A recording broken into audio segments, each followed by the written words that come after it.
What up, YouTube? It's your boy Vesta, and today we back with another video. On this video, we dealing with the war in Iran. Like, I really want to know what's going on, man. Gas prices going up. Like, what really going on out here?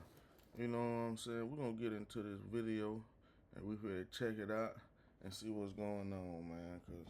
Cause right now this is crazy. I ain't gonna lie. But right now we finna get into it, see what the video talking about, and see if we really trying to make peace out here. Let's get it.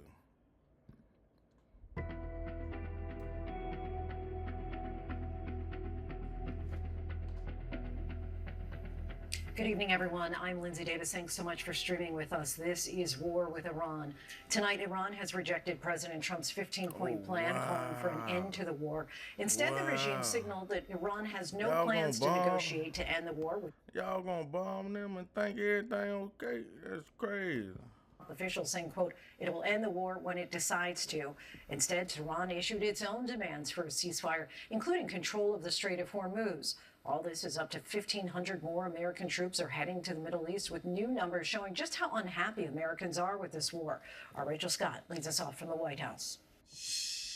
Tonight, Iran flatly rejecting President Trump's 15-point plan to end the war, insisting no negotiations are taking place, despite what the president says. They want to make a deal so badly. But Iran's foreign minister today declaring there are no negotiations with the enemy. Iran sarcastically asking if Americans were negotiating with yourselves. Despite the clashing claims, sources tell us the two sides are trading messages, using Pakistan as a go-between. Iran aware Trump's overtures come as he surges military forces to the region. Up to 1,500 American paratroopers from the Army's 82nd Airborne Division now on the way. The president has not ruled out putting boots on the ground. Tonight, even some top Republicans sounding concern. My hope is that we do not have boots on the ground. In a new Quinnipiac poll, just 34% of voters approve of how the president is handling Iran. 59% disapprove. Gas prices up more than $1, with the average price of a gallon soon expected to hit $4. That number even higher in some parts of the country. The rising cost of fuel now causing airlines to raise ticket prices. The CEO of United Airlines telling ABC News customers should expect an increase of roughly 20%. And tonight, for the first time ever, the U.S. Postal Service is preparing to roll out a fuel surcharge on gas finna go up to man. Come on, man, that's crazy. Package deliveries, probably around 8%. For voters, it's all adding up. That new poll showing only 38% approve of how the president is handling the economy. Another reason the president may be looking for an off-ramp as this war enters its 5th week. Rachel Scott joins us now from the White House. And Rachel, we know that the House and Senate Armed Services Committees received. Hey man, what y'all think about this war, man? Cause this is crazy right here. I ain't even gonna lie. This is crazy right here. Classified briefing from the Pentagon today. What happened there? Well, we know many Democrats left unsatisfied, but it was not just Democratic lawmakers. Republicans sounding like they want more answers, too. In fact, the top Republican on the House Armed Services Committee telling reporters we want to know more about what's going on, what the options are, and why they're being considered, saying we are just not getting enough answers to those questions, Lindsay. Rachel Scott for us. Thanks so much, Rachel. And joining us now to discuss this further is Ambassador David Hale, who was an Undersecretary of State for President Biden and before that served as an ambassador to Lebanon and Jordan. Ambassador Hale, so good to have you join us. Thank you for that. CENTCOM Commander Admiral Brad Cooper said today the U.S. is on the path to completely eliminate Iran's wider military manufacturing apparatus. In your estimation, does that make the world safer, or is there a way for Iran to easily ramp up production of or access to missiles and drones? Me personally, man, I feel like, man, the USA, man, we ain't nothing but some bullets for real. I understand they terrorists, they this and that, but from my knowledge, this war ain't start with us. They start messing with somebody else, and then we gonna okay. Well, I've been a diplomat for 38 years, going all the way back to the first Reagan administration, and watched one president after the other try to deal with the menace of Iran, and none of the strategies actually succeeded. The 15-point plan that has come out addresses the concerns that many presidents have had about Iranian behavior. We will now see whether this kind of military pressure will actually change the direction of Iranian behavior or not. But I do think that it is, in my experience, a regime that only understands the language of force, not diplomacy. Yeah, Ambassador, as we heard in Rachel Scott's reporting there, lawmakers today received a classified briefing from the Pentagon, and even Republicans expressed frustrations in not getting enough information. What would you say are the larger implications of the Pentagon not sharing with Congress or the general public America's military objectives in Iran? Well, we have, of course, a system that we're a democracy, and there's a tension always in a democracy at moments like this between the democratic requirement of sharing information about our goals, objectives, and activities in terms of the military and foreign policy, but on the other hand, not sharing so much data publicly that our adversary is able to exploit it and harm American citizens, soldiers, and so forth.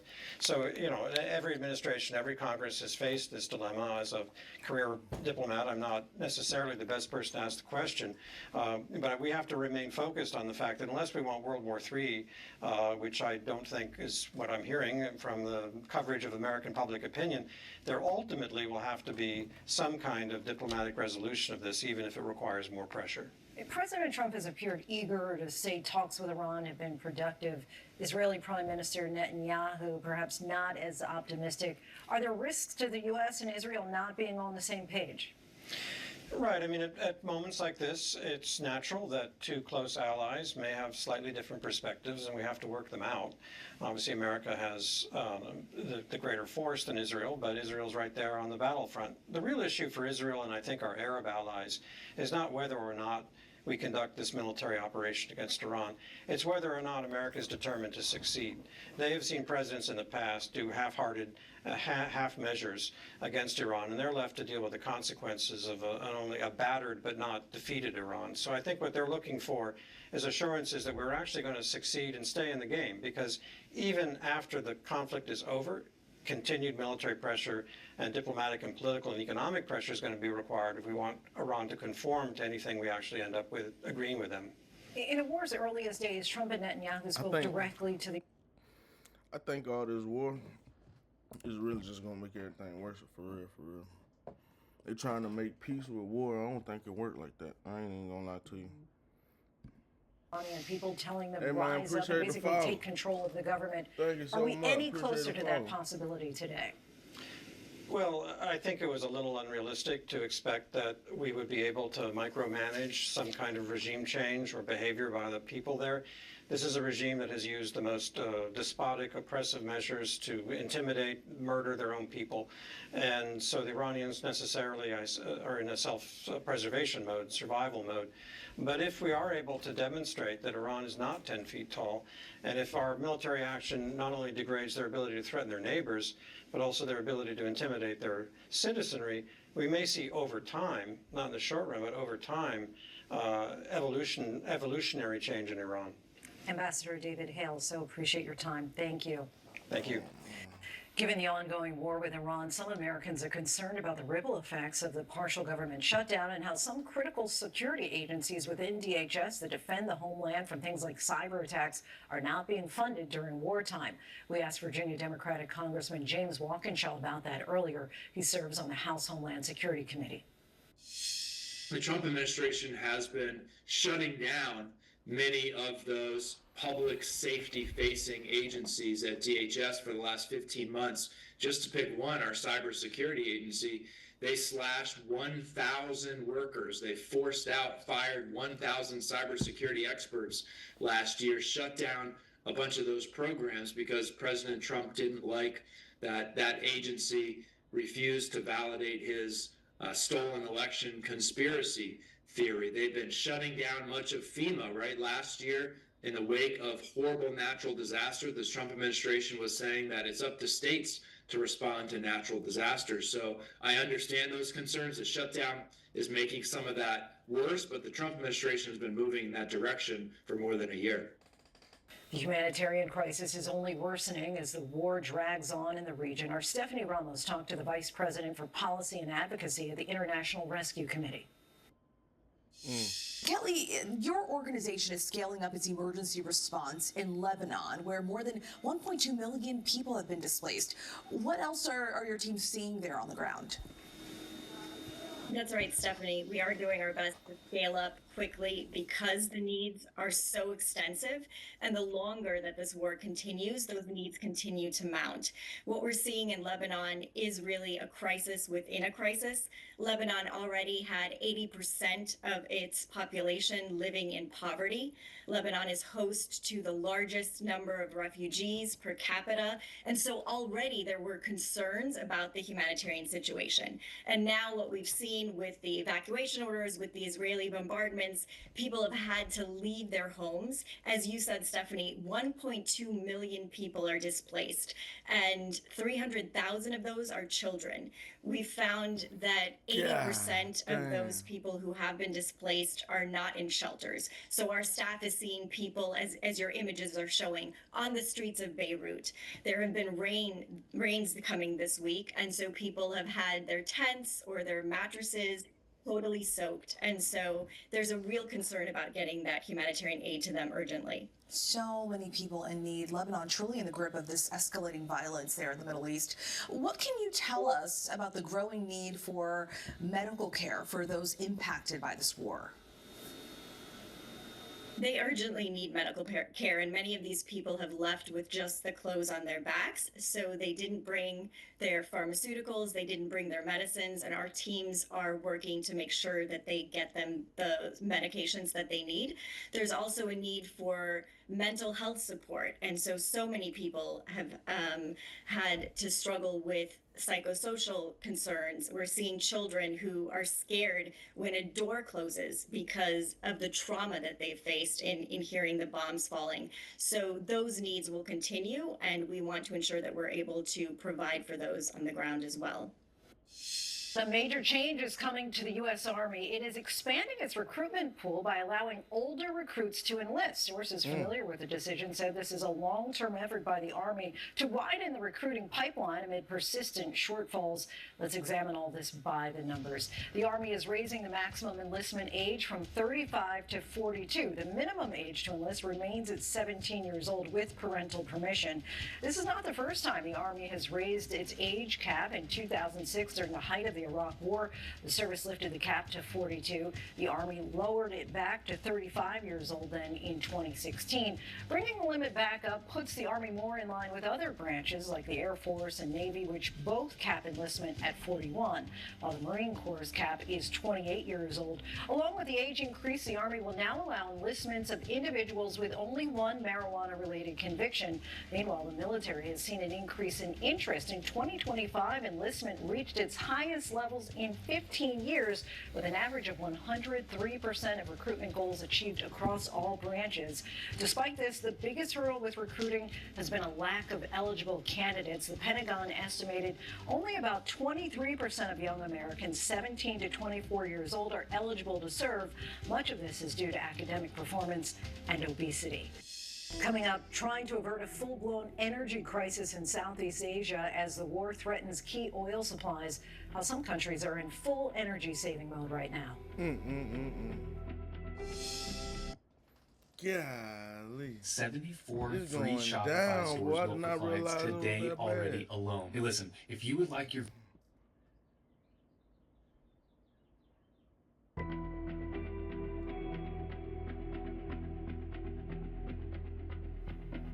The war with Iran is causing a severe energy crisis in Southeast Asia. The region relies heavily on the Middle East for its oil, and most of those shipments have come to a halt. Now countries there are triaging energy consumption before it's too late. Here's our foreign correspondent, Britt Clennett, with the story. Southeast Southeast Asia is in full energy-saving mode. In the Philippines today, their president declared a state-of-nation energy emergency, saying the war in the Middle East posed an imminent threat to the availability and stability of the country's energy supply. The move will allow the government to control fuel prices and fast-track imports from other sources, including Russia. Philippines officials also said today they have around 45 days of fuel left based at normal consumption levels. So across the region, governments are telling people the same thing. Use less now to avoid a real crisis later, as the war in the Middle East threatens key oil supplies. With tankers wary of sailing through the Strait of Hormuz and prices jumping around as a result, officials are trying to get ahead of any shortage before it hits. In Thailand, you can even see it on morning TV. Here, anchors are taking their jackets off after the government urged its employees to dress lighter, turn up the aircon, and cut back on power at work. The Prime Minister also telling ministries to slash electricity use, limit overseas trips, and expand work from home, all part of an effort to bring demand down while the fuel is still flowing.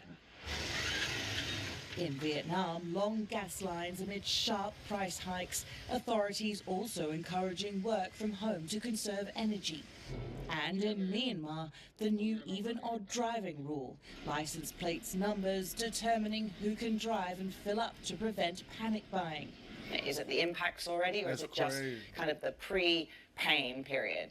So at this point, the actual disruptions are still manageable. The fear is that with every week that the Strait of Hormuz remains closed, we're getting closer to a point where the actual availability is no longer there, where actual shortages are starting to bite. Frederick Newman is the chief Asia economist for HSBC, the global banking giant. And why is Asia particularly vulnerable?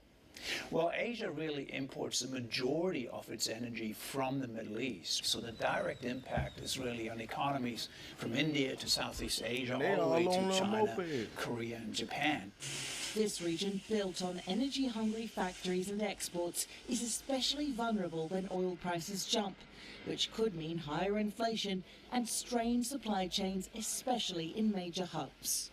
Here at one of Hong Kong's major shipping ports, it's also feeling exposed by the disruption. It means higher costs for cargo, which could ultimately hit businesses and drive up the price of goods all over the world.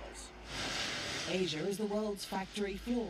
Electronics, cars, clothes, toys, all those exports need cheap, steady fuel to keep factories humming and ships sailing, disrupt the oil, and the whole machine slows down. What's the worst case scenario if this does continue? When we look at areas like South Asia, Southeast Asia, with millions and millions of poor people that are, subsistence farmers, they will immediately be affected. In a globalized economy, these effects will percolate very quickly and be felt in American pocketbooks as well. In the region, China, it turns out, has a bit more breathing room than its neighbours. Why is China somewhat insulated from the energy shock, or at least in comparison to other economies in the region? Even though it's a large importer of energy, it has really stockpiled a lot of reserves. They get energy from a variety of sources, from Russia to other economies. Then also, they use a lot of domestically derived energy. They have a lot of renewable sources, solar, wind, and also coal. So China's bet on green tech has really paid off? It has paid off. It gives more energy security. This energy price shock could give the renewable sector a bit of a jolt. If the war in the Middle East drags on and tankers keep their distance from the Strait of Hormuz, these early changes could be the difference between a tough squeeze and a full-blown energy crisis. Even if the passage would open again, it would still take up to 6 weeks to normalize everything. And until then, the fallout of the war will keep working its way through this region, so dependent on Middle East energy. Our thanks to Britt Clennett. Coming up, rising gas prices, tips on how to save for a road trip or just everyday driving. But first, coincidence or possible insider trading on oil? The question swirling tonight over why oil trades surged right before the president's All right, man, YouTube, we're going to end it right there. Me personally, man, I think this war is crazy. I don't, man, I can understand why, but they say the United States hit the schools, man. I don't think this war going to end like this. I hopefully it end with peace, but I don't think it, you know what I'm saying? I don't think it's gonna end right, man. But hey, I hope everybody, you know what I'm saying, do their thing. Everybody good. Hope the war stop. And appreciate everybody for watching this video. Just want to give y'all a little update on the little Iran war. Well, that ain't the little Iran war, big Iran war. It's messing everything up in the country. But appreciate y'all. Hey, like, comment, subscribe. I'm gonna get back with y'all later. I'm out.